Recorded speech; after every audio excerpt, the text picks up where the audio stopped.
Everybody gangsta till Draymond Green needs to be paid.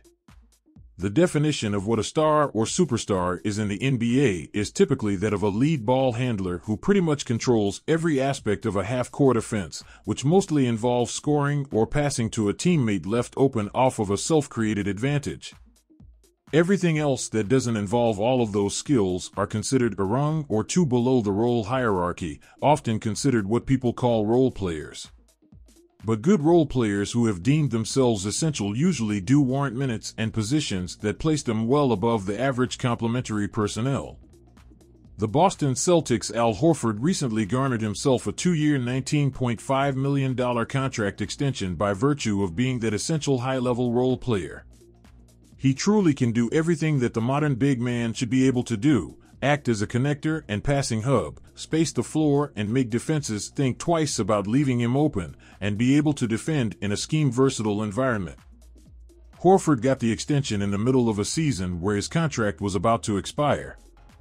Granted, the Celtics do have a history of extending players mid-season, something the Warriors usually don't do. If anything, they give extensions to players before a season starts, as evidenced by the offers they gave out to Jordan Poole and Andrew Wiggins. When the Warriors chose not to offer a similar package to Draymond Green, many wondered if that signaled Green's last dance with the organization that drafted and cultivated him for the better part of a decade.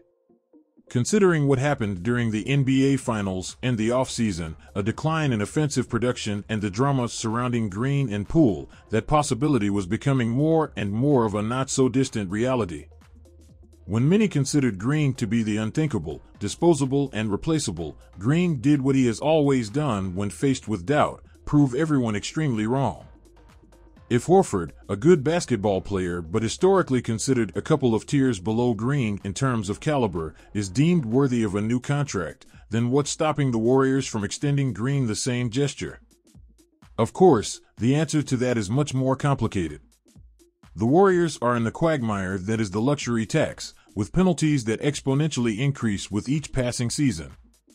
Paying Green what he would want, definitely much more than what Horford received, and deservedly so, would make an already exorbitant tax bill even more untenable. But consider all the things Horford does above that got him his extension, and also consider the fact that, with the exception of spacing, Green does everything Horford does at a much higher level. Green is more than just a scheme-versatile defender, he is the Warriors' defensive scheme.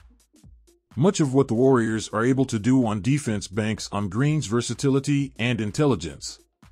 When holes are continuously being created in an attempt to sink the boat, he has been consistently there to plug them one after another.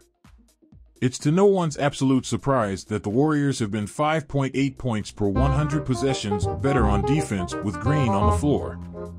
They've been the best in the league in terms of opponent rim rate, and Green has been a huge part of their excellence at walling off the paint and sending back attempts to score up close. His understanding of positioning and but it's often an underappreciated ability. In a league where the line between a legal contest and a foul is becoming more and more blurred, Green's defensive reputation and skill set is a highly valuable commodity. When you consider Green has a pretty loud argument to be considered the best defender of this generation, which often overshadows how irreplaceable he has been on offense, despite not being the traditional high-scoring player that defines what an NBA star should be. Green hasn't averaged double digits in points since the 2017-18 season, which has been a huge point of contention in terms of his offensive decline. During the Kevin Durant era, his drop in scoring was justified in the sense that he didn't need to score as much. He had Durant, Stephen Curry, and Klay Thompson to do that for him.